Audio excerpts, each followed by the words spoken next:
की आपण रामरक्षा आंदोलन करण्यापेक्षा पक्षरक्षा आंदोलन करा. कारण ज्या वेळेला राम मंदिराची प्राणप्रतिष्ठापना होती, देशभरातील साधू संत अनेक दिग्गज लोक अयोध्येला प्रभू रामचंद्राच्या प्राणप्रतिष्ठापना सोहळ्यासाठी उपस्थित होते. त्यावेळेला उद्धवजी ठाकरे मातोश्रीमध्ये बसून होते. त्यावेळेला उद्धवजी ठाकरे यांना वाटलं नाही की आपण प्रभू रामलल्लाच्या दर्शनाला जावं, त्या प्राणप्रतिष्ठापना सोहळ्यासाठी उपस्थित राहावं असं उद्धवजी ठाकरे यांना वाटलं नाही. कारण त्यांना काँग्रेसची भीती होती.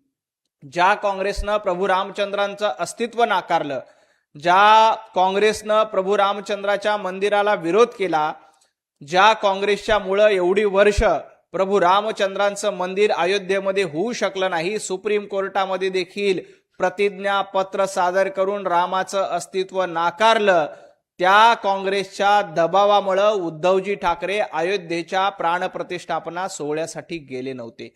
आणि आता यांना प्रभू रामचंद्राची आठवण येते. प्रभू रामचंद्र मंदिराच्या आंदोलनाच्या वेळेला जेव्हा भारतीय जनता पार्टी आणि तमाम हिंदू मंदिर वही बनाएंगे अशा घोषणा देत होते, त्यावेळेला हेच उद्धवजी ठाकरे त्याची खिल्ली उडवत होते, मंदिर वही बनाएंगे तारीख नहीं बताएंगे. उद्धवजी ठाकरे, ही तुमची प्रभू रामचंद्रांची भक्ती आहे? ही तुमची रामरक्षा आहे? काँग्रेसच्या दावणीला आपला संपूर्ण पक्ष तुम्ही बांधून टाकला आणि प्रभू रामचंद्रांचे विचार देखील सोडून दिले. जे उद्धवजी ठाकरे हिंदू हृदय सम्राट वंदनीय शिवसेना पक्षप्रमुख बाळासाहेब ठाकरे यांच्या विचाराचे झाले नाहीत, ते प्रभू रामचंद्रांचे काय होणार? प्रभू रामचंद्रांच्या मंदिराबद्दल तुम्हाला बोलण्याचा कवडीचाही अधिकार नाही. कारण तुम्ही काँग्रेसच्या सांगण्यावरून प्राणप्रतिष्ठापना सोहळ्यासाठी गेला नव्हतात. एवढंच नाही तर जमलेल्या माझ्या तमाम हिंदू बांधवांनो आणि भगिनींनो, हे म्हणायला देखील उद्धवजी ठाकरे तुम्हाला लाज वाटत होती. शिवाजी पार्कवरच्या सभेला तुम्ही जमलेल्या माझ्या तमाम हिंदू बांधवांनो आणि भगिनींनो हे देखील म्हटलं नव्हतात. हे या देशातला हिंदू, महाराष्ट्रातला मराठी माणूस विसरलेला नाही. आज जे तुम्ही आंदोलन करतायत ते आंदोलन नाही तर नौटंकी आहे. स्वतःचा पक्ष वाचवा, स्वतःचं कुटुंब वाचवा, एवढंच या आंदोलनाचा हेतू आहे, एवढाच या आंदोलनाचा उद्देश आहे. याच्या पलीकडे या आंदोलनाचं आणि तुमचं काहीही देणं घेणं नाही. आणि राहिला प्रश्न प्रभू रामचंद्रांच्या मंदिरामध्ये ज्यांनी अपहार केला, त्यातल्या एकाही माणसाला सोडलं जाणार नाही. त्या प्रत्येकाकडनं पै न पै वसूल केलं जाईल. या आरोपींना कठोरातली कठोर शिक्षा झाली पाहिजे, यासाठी देखील प्रयत्न केले जात आहेत. एवढंच काय तर त्या आरोपीला वकील देखील मिळू नये यासाठी देखील सर्वजण प्रयत्न करतायत. त्यामुळं ज्यांनी प्रभू रामचंद्रांच्या दानपेटीमध्ये अपहार केला, त्यातल्या कुणालाही सोडलं जाणार नाही.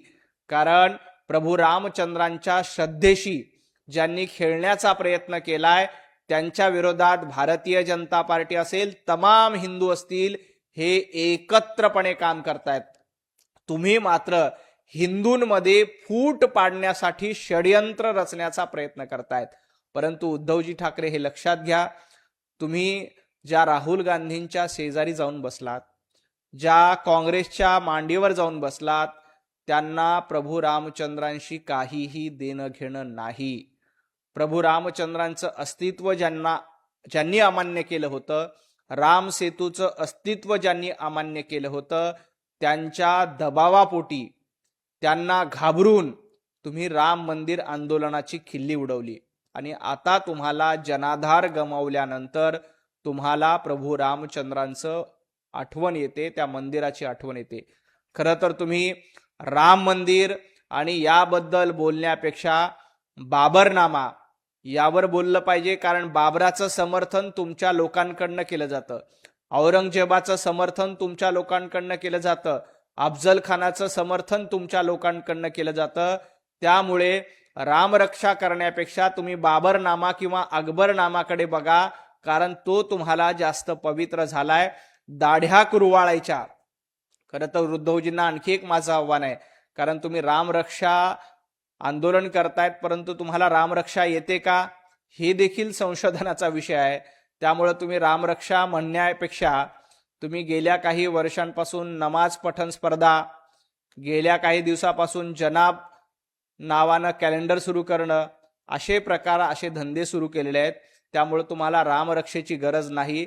तर तुम्ही नमाज पठण स्पर्धा घेतलेल्या होत्या, ते जरा आठवून बघा. याकूब मेमनच्या कबरीचं सुशोभीकरण करणाऱ्यांनी प्रभू रामचंद्रांची रामरक्षा म्हणू नये. आणि आणखी एक मुद्दा यामध्ये महत्वाचा आहे, तो म्हणजे ज्या वेळेला मुंबईमध्ये हनुमान चालिसा पठण केलं जात होतं, त्यावेळेला हेच उद्धवजी ठाकरे होते. त्यांनी हनुमान चालिसा म्हणणाऱ्यांविरोधात गुन्हे दाखल केले. नवनीत राणा यांना 8 दिवस तुरुंगामध्ये डांबलं. का डांबलं? तर तुम्हाला या मुंबईमध्ये हनुमान चालिसा म्हणता येणार नाही. हनुमान चालिसा म्हणलेमुळं, हनुमान चालिसा म्हणणार यामुळं तुम्ही लोकांवर गुन्हे दाखल केले. हे देखील राम भक्त आणि हनुमानांचे भक्त विसरलेले नाहीत. त्यामुळं अशा पद्धतीची नौटंकी करण्यापेक्षा तुमचं जे काही वास्तव आहे ते जनतेला लक्षात आलंय. तुमचा हिंदुत्ववादाचा बोगस बुरखा हा फाटलेला आहे. तुम्ही प्रभू रामचंद्रांच्या भक्ताचे विरोधक आहात. तुम्ही हनुमान चालिसा म्हणणाऱ्यांबद्दल कारवाई केली होती. हे देखील मुंबईकर आणि महाराष्ट्रातली मराठी माणूस विसरलेला नाही. हे उद्धवजी ठाकरे यांनी लक्षात घ्यावं. मुंबई महापालिकेत